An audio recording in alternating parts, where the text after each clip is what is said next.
Hello, gang, and welcome back to another lecture. This will be lecture 7 in our pandemic controlled educational experience. And we are going to try something slightly different this time. I know in class we've been talking a lot about at-risk individuals and at-risk populations, but I thought today we would go into the general principles of exercise prescription, focusing on those people that are not at risk. So we have a little more freedom now, a little more wiggle room to apply different types of training techniques and get people to hit new ceilings and reach their training goals. But in order to do this, we still have to follow certain guidelines by the American College of Sports Medicine, ACSM, and we will use those guidelines today. But I want to talk more about general principles of exercise prescription, where I'm going to give you guys the rationale of how we need to approach exercise and exercise prescription to get whether it's an athlete to perform better, or a student to become more healthy, or a stay-at-home mother to begin exercising again, just as long as they do not have any current metabolic or health issues that they are dealing with. We can apply these principles that we're going to talk about today. So let's get into this lecture and get away from at-risk populations for a bit. So on our first slide, we are going to focus on the guidelines for healthy individuals. Of course, like anything we do in this class, this has to be determined by a pre-assessment screening. So we need to basically make sure that they are healthy individuals by undergoing that ACSM pre-screening protocol that we have been working on quite a bit this semester. We are going to talk about how to develop an individualized exercise prescription. There is no one size fits all. Everybody that comes to work with you is going to be their own fingerprint, their own snowflake. They're going to require their own attention to detail, and we have to know how to progress them through training protocols to get them to meet their goals and to improve physical fitness.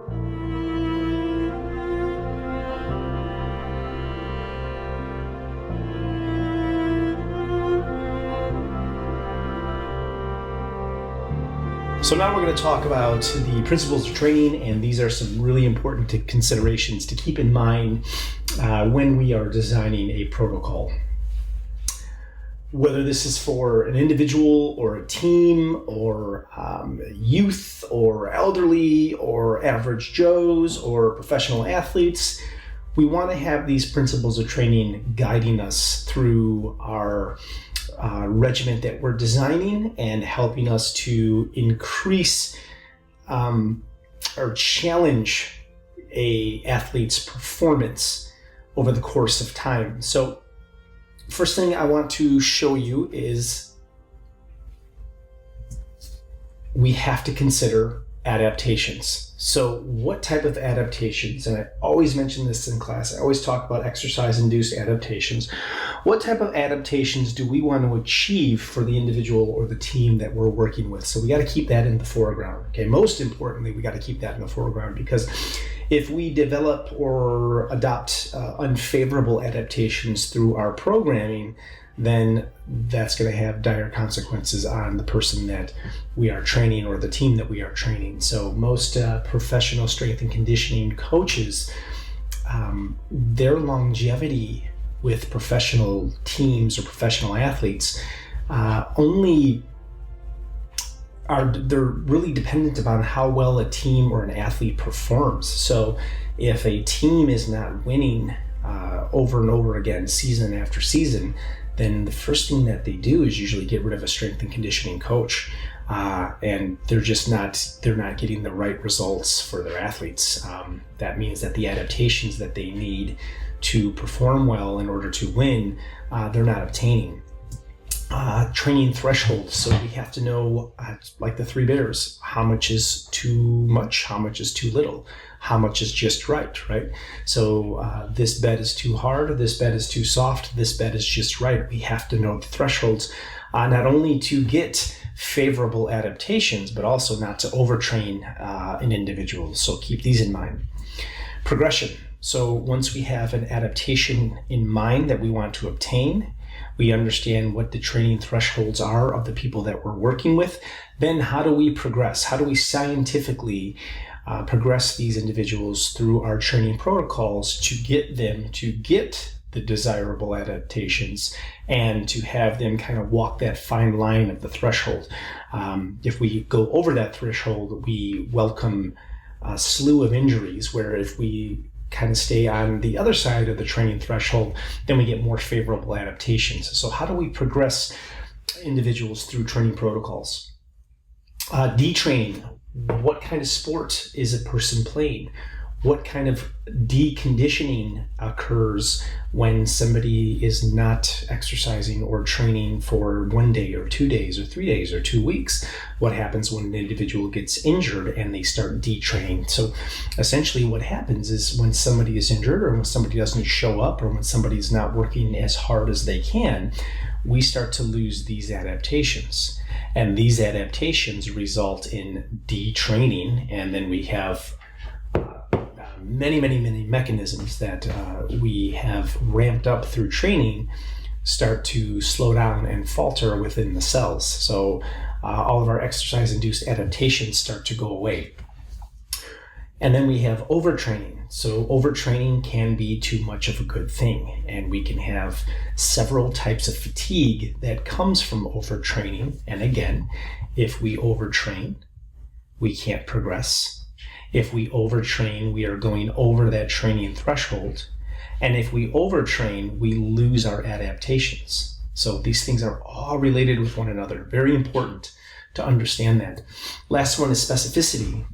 Specificity and adaptation walk hand in hand. How are you going to train the individual or the team to get the results that they or he or she desires? And if you're not specific about that training, they're not going to get the adaptations. If they don't get the adaptations, you're not going to get the progression. So all of these things are very closely related and associated with one another. And these are considerations that we have to keep in the foreground whenever we're approaching a client or a team or an athlete or a professional athlete who come to you to seek your services and your expertise in this field. So now we got to start thinking, with those considerations, we got to start thinking about designing, okay? And in order to design, we truly have to understand where somebody is at and which direction we're going, all right? And this is just kind of reinforcing that last slide that we talked about with the considerations.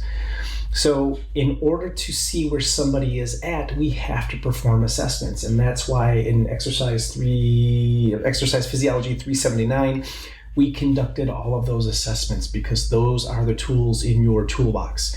And those are the tools that will determine where we are and where we need to go, right? And once we have those, we've conducted those assessments. Not that you have to do every single assessment that we had done in exercise physiology, but the more assessments you can conduct, the more information you'll have about an individual, and the better you'll be able to design a program.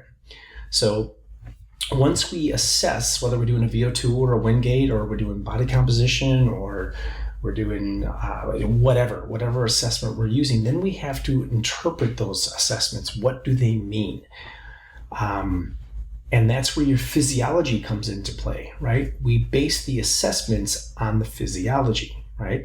And if we understand what the assessment means, and we understand the physiology that is associated with that assessment, then we can use our knowledge to get the adaptations, put somebody through a healthy progression, not overtrain, not decondition, and approach the training regimen with specificity in mind.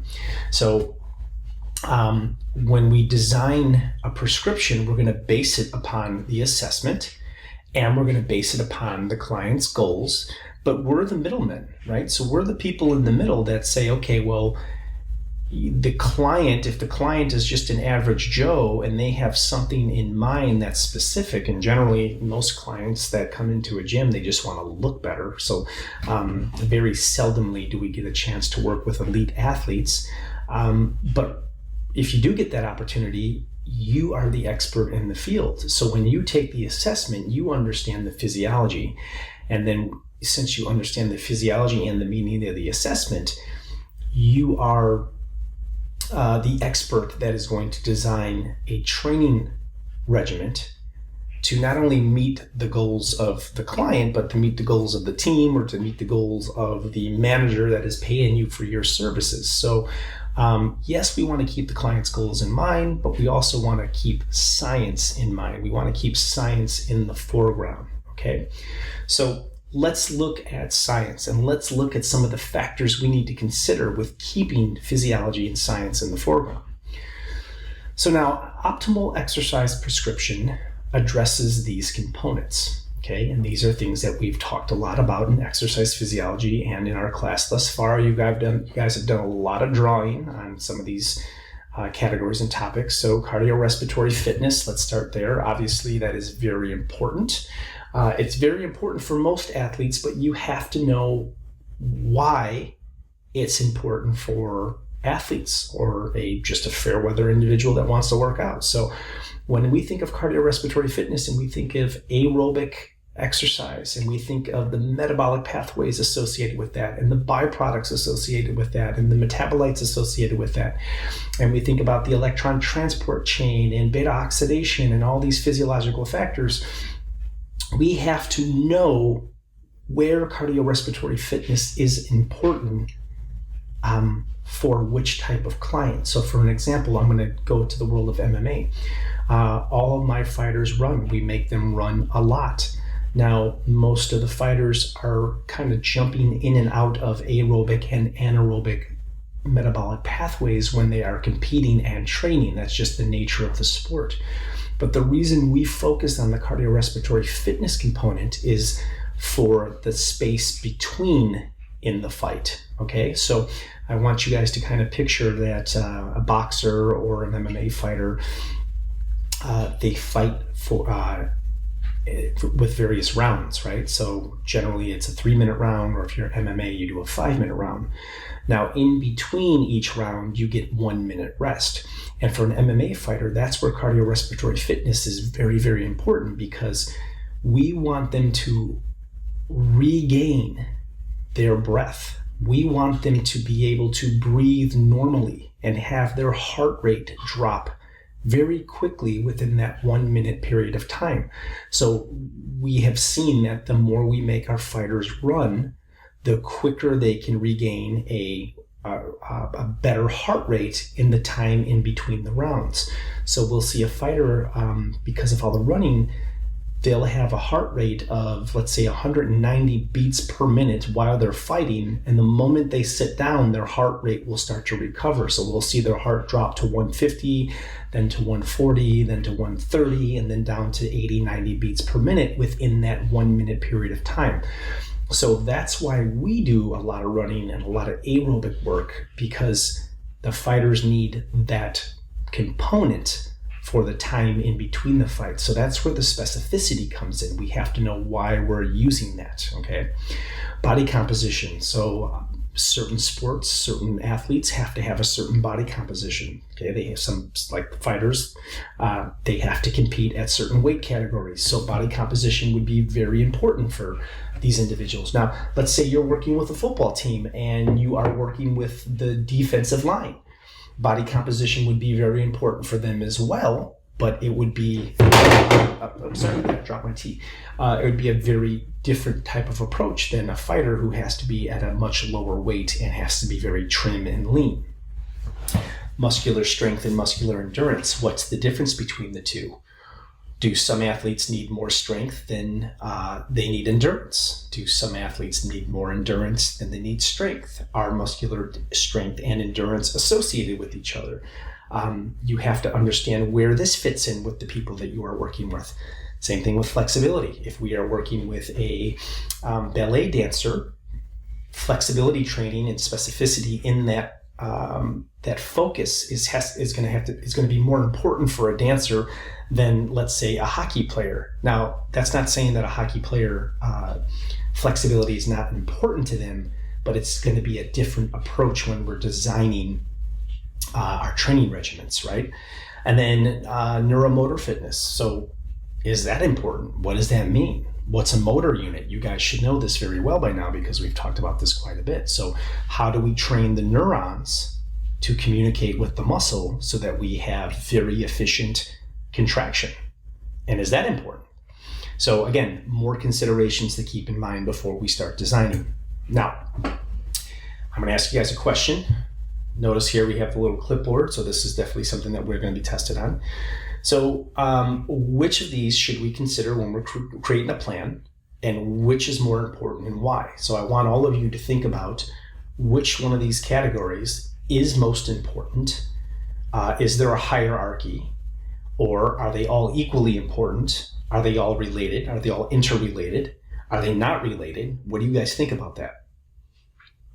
And you should be saying that, well, an optimal exercise prescription protocol should address all of these, okay?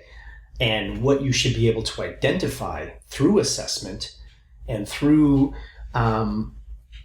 being a very skilled practitioner in exercise science and physiology and training, you should be able to identify where the weakest link is in an individual when we're dealing with these categories, right?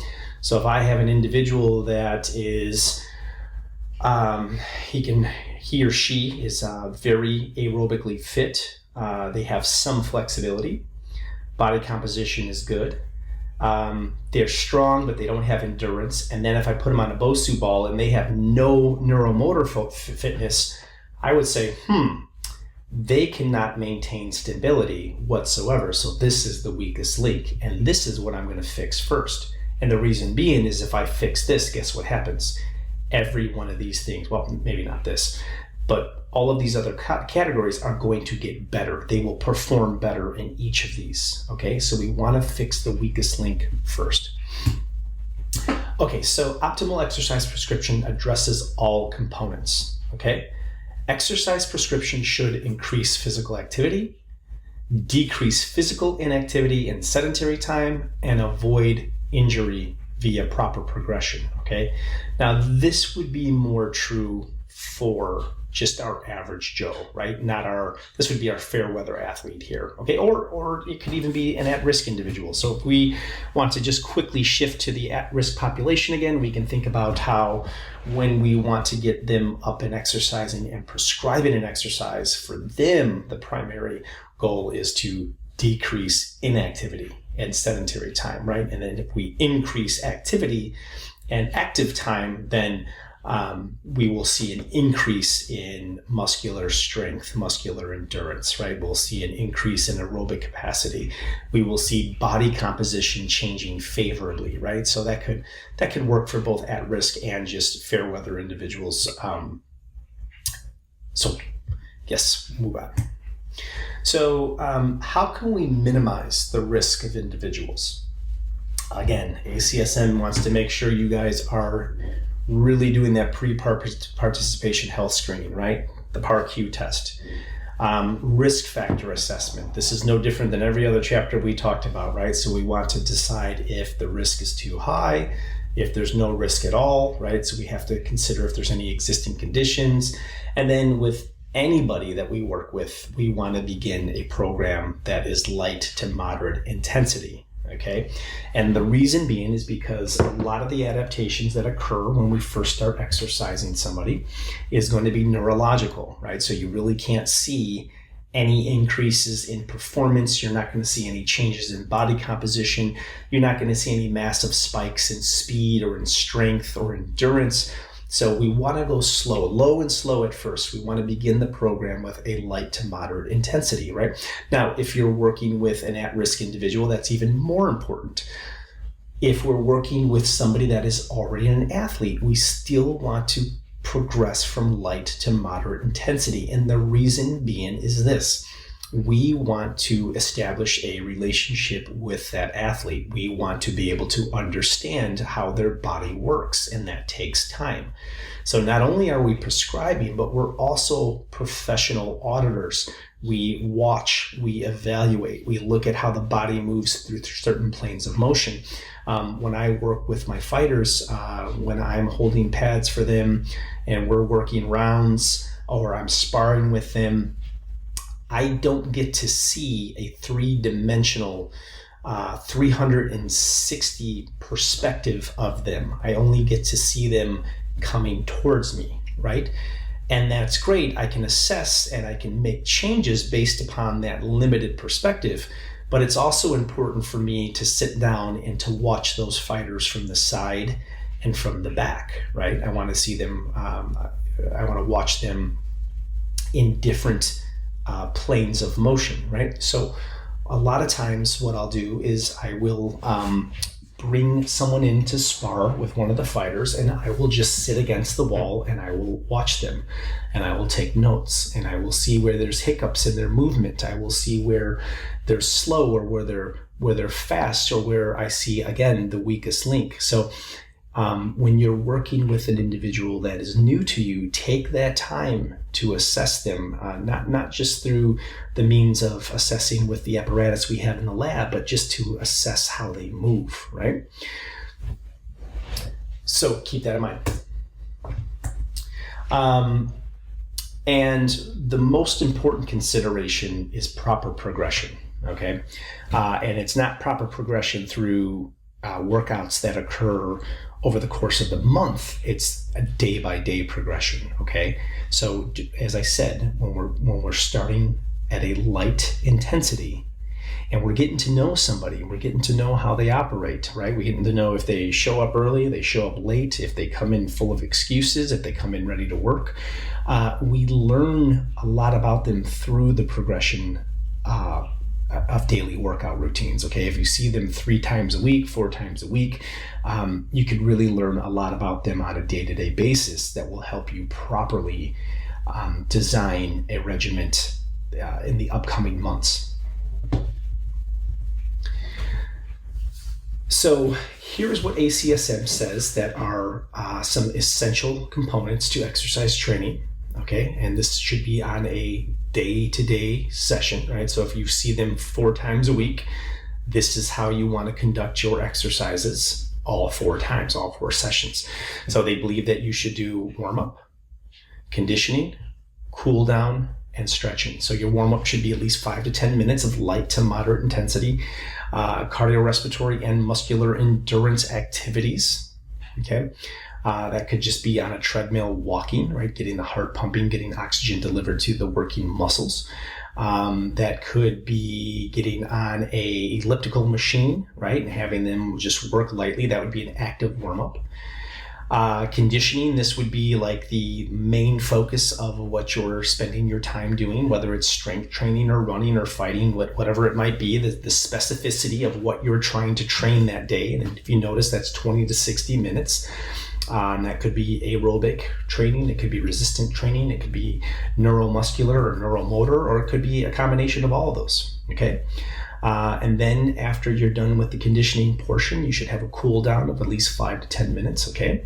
And then stretching, all right? So this would be the sequence in which ACSM would like to see you work with your clients or your team or your athletes.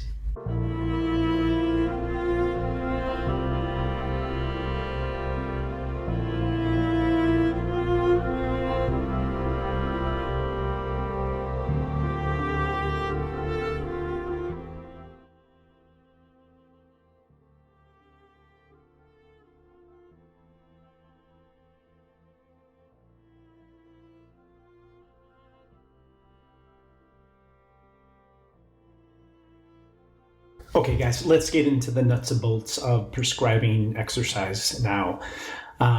So you can see the picture that I have here shows an X and a Y axis. And we can see that we have time on the X and progress on the Y. So This line here in the center is what we would like to see representing adaptations and improvements in both health and fitness and even performance when we're training people. So how do we make sure that we obtain this linear progression when we are working with a group of people or working with a single individual? Well, we're going to make sure that we obtain this type of progression by following the FIT principle. So this is the FIT VP principle of exercise. And ACSM wants you guys to understand the FIT principle and everything that it includes. So when we are talking about this acronym FIT, it's representing these variables that we need to manipulate throughout our daily training regimens, our weekly training regimens, our monthly training regimens, and our yearly training regimens. So these are the things that we can kind of accelerate or decelerate to get the specific adaptations that we want when training people. So we have frequency, intensity, time, type would be modality, like what type of exercise are we doing, total volume, and progression. Okay, so what we're going to do in this first lecture is just talk about frequency and intensity, just because we've already kind of carried this out past 40 minutes, and I want to make sure that these lectures that we're delivering via internet are digestible and manageable, so I don't want to oversaturate you guys with too much information. So let's talk a little bit about frequency, and let's talk about the type, the mode, the modality. So let's talk about aerobic training, okay? And we'll see what American College of Sports Medicine prescribes and recommends for frequency and training when it comes to aerobic exercise recommendations. So when we are doing aerobic training, ACSM suggests that we do it 3 to 5 days a week, a minimum of 3, a maximum of 5. Now, the days per week is going to depend on the intensity. So the lower the intensity, the more frequency. The higher the intensity, the less frequency, okay? So if we have 3 days a week where we are exercising, then we are going to assume that those 3 days a week are going to be higher intensity, okay? And if we have 5 days a week that we are doing aerobic exercise, we are going to assume that those 5 days a week are going to be less intense. And generally what we see is a plateau with adaptations when we exercise more than 5 days a week. So there can be too much of a good thing. So if we go into 6 or 7 days a week, or we're doing 2 sessions a day, what the research has shown us is that the adaptations that we can gain through this exercising modality, which is aerobic exercise, it hits a ceiling at about 5 days a week. So if we add additional days on there, we're really not getting any more benefit from that, but we're actually putting ourselves in a position where we can get hurt, or we can become sick via overtraining. So, sorry about that. So if we do vigorous intensity, as I just said, and we're doing that more than 5 days a week, we can increase the risk of musculoskeletal injury, and we're really going to insult our immune system and create a situation where we're going to have some pretty serious chronic inflammation in circulating cytokines and circulating macrophages and neutrophils and things like that, because if we are exercising that intensely for more than 5 days a week, our body's going to be in distress. So if we want to dissect this a little more, then we can look at this next slide. And it says if we are going to do moderate intensity, okay, then we can do at least 5 days a week, okay, of moderate intensity, okay. If we're going to do vigorous intensity, then we would like to see exercise done at 3 days a week, okay. So a weekly combination of 5 to 3 days a week of moderate and vigorous intensity exercise is recommended for most adults, okay. So we can kind of use these interchangeably. All right, if we wanted to do 3 days of exercise and we wanted to do aerobic training, we could do 2 days of the week at a moderate intensity and a third day We can do vigorous intensity, or we can break it up and do 2 days of moderate and 2 days of vigorous. Okay. So depending on the need of the person, depending on the need of the athlete, we can manipulate these variables. So let me pose a question to you guys. As you can see here, if I have someone that came into the performance center and they were 30 pounds overweight, and their main objective was to lose that 30 pounds, and they have not worked out for several months, and that's why they had gained the weight, are they going to lose more weight doing 5 days a week of moderate running or 3 days a week of vigorous running? And that's something to think about. And if you think about the physiology of it, we know that in this type of scenario, we're activating type 1 muscle fibers. And type 1 muscle fibers are saturated with mitochondria. The more we run, the more we keep that running chronic and we keep that stimulus introduced to the body, the more mitochondria we're going to develop. So if we are operating in an aerobic capacity and we're exercising at moderate intensity, and we're programming the body to produce more mitochondria because we're doing this low and slow exercise and we're staying in that aerobic system, then we're also going to tell the body to start metabolizing more fatty acids. Where if we do vigorous intensity, we're not going to stay in that aerobic system for a long period of time, right? Because the higher the intensity, the shorter duration of time. So therefore, by doing vigorous exercise, we're going to be metabolizing more of that stored glycogen and more of the glucose, right? So we're going to be kind of maybe in anaerobic glycolysis and working the anaerobic system. So if we want to think about that specificity component, like I was saying earlier, and the goal is to lose 30 pounds, we want to keep that individual in the aerobic metabolic pathway for as long as possible. And the way we're going to do that is by decreasing the intensity and increasing the time that the person is exercising. The longer the time, the more fatty acids released, the more fatty acids metabolized, the more calories burned, right? And in addition to that, we get very specific adaptations, which is increasing more of the mitochondria in the muscle so that we can metabolize more fat and create more energy later down the road. While we're exercising. So this is the kind of mindset that you have to think about when you are manipulating these variables. So some of the adaptations that would be obtained from doing the 5 days a week at moderate intensity would be over time an increase in stroke volume. And you guys should remember that the stroke volume is the difference between the end-diastolic volume and the end-systolic volume of the heart. Essentially, the heartbeat becomes stronger and it fills more completely during diastole. So we know that as we start to exercise, we spend more time in diastole, which is the rest. And the more time we can spend there, the greater volume of blood that allows greater volume of blood to fill the heart. So that will have a profound impact on Frank Starling law and the contractility of the left ventricle. So that would increase stroke volume in that left ventricle and the ejection of blood.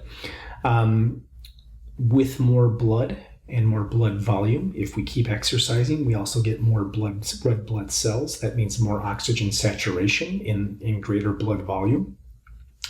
If we have more oxygen saturation, we'll have an increase in performance. We'll have an increase in ATP production in that aerobic metabolic pathway. We'll have an increase in cardiac output. That would be basically due to the increase in stroke volume. We'll have an increase in O2 uptake, greater use of fat, and we'll have more weight loss. So if we have an individual whose goal is to lose 30 pounds, then that is the sort of approach that we have to take when we are designing an exercise protocol for this person. And we have to keep in mind all the adaptations that are going to occur from the program that we design. And we're designing this program with specificity in mind for that person. This is just an image to kind of show you that we can increase our VO2 with training. You can see here that within 12 months time of endurance training, We had a VO2 at about 45 with this individual. So, and this is, of course, this is relative. This is not absolute. So we can see that we have the relative VO2 score here. And over here we have speed. So we can see that before training, this individual had a nice plateau VO2 score of about 45, maybe 44 milliliters per kilogram per minute. After 12 months of training, you can see that their score had increased substantially. So now they're up to a 55. So they went up about 10 milliliters per kilogram per minute. So over the course of 12 months, we can increase one's VO2 score. And of course, that change in VO2 is because of all the adaptations that we're getting from prescribing an exercise regimen that is specific to their needs, and also understanding the changes in physiology that's going to happen because of what we are prescribing. And on this last slide here, I just wanted to show you if we change that specificity, right? We change our approach. Let's say we were going to do that same person came to you and said, I want to lose 30 pounds. And let's say that we wanted to introduce strength training into the protocol, right? We wanted to just not train them aerobically, but we also wanted to train them anaerobically.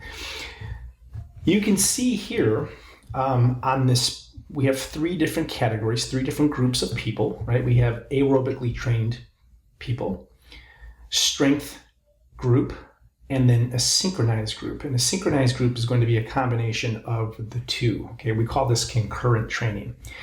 And we can see that there was a pre and a post measurement done on these groups. Okay, these groups acted as their own control. So this was before exercise training and post exercise training. And this would be, these individuals underwent specific regimens to see if they would increase their VO2 score. Okay, so you can see at the beginning, we have a fairly low VO2 score for all of these groups. Okay, these are people that just did aerobic training. They have about a 32.5 milliliters per kilogram per minute. We have people that did strength training, roughly the same score. And then we had people that were doing, a group that was doing concurrent training, and they were slightly higher. So still kind of a low score. Now, after a regimented, scientifically designed exercise training protocol, these individuals underwent, they basically all increased their VO2 score except for the strength training group, right? So the people that just did strength training had no significant changes in their VO2. They remained the same. Okay, so what does that tell us? That tells us that if we want to increase aerobic capacity, and we want to increase oxygen uptake, and we want to increase our body's ability to use that oxygen to create ATP, we're not going to get that through strength training. So a lot of trainers out there who don't know what they're doing, who don't have extensive training in physiology and just kind of get these online certifications, they think that they're going to hit the mark just by putting people on the weight machine, okay, or weight machines. But you can see the people that did just aerobic training, they increased their VO2, right, by 5-6 milliliters per kilogram. So that's good. We have an increase in VO2, and we would expect that, right? If you're just doing aerobic training, you will have an increase in VO2. But what's interesting is the people that did the concurrent training, the weight training and the aerobic training together, they also had a significant increase. So look at the difference from here to here, okay? So when we're designing a program and we want to introduce weights, as long as we are still using aerobic training concurrently with strength training, we can have those increases in VO2, which would basically represent favorable physiological changes that are happening within the body. So if you still have this person that wanted to come in and lose 30 pounds and they hadn't done weightlifting in a long time, or they hadn't done aerobic training in a long time, you could theoretically do concurrent training and still get those favorable outcomes that they're looking for, right? You don't just have to do aerobic training. So this is just something to just kind of keep in mind that, there's more than one way to skin a cat, and we have to consider all of these variables throughout all of our work that we're conducting with people or teams. So I'm going to stop this lecture here, and then we will pick up on lecture 2 with more of those variables from the 5th principle, and we'll talk about it a little more in depth. And I just want to stop here just to kind of let you guys digest these considerations that we must have when we're designing. I'll see you guys soon.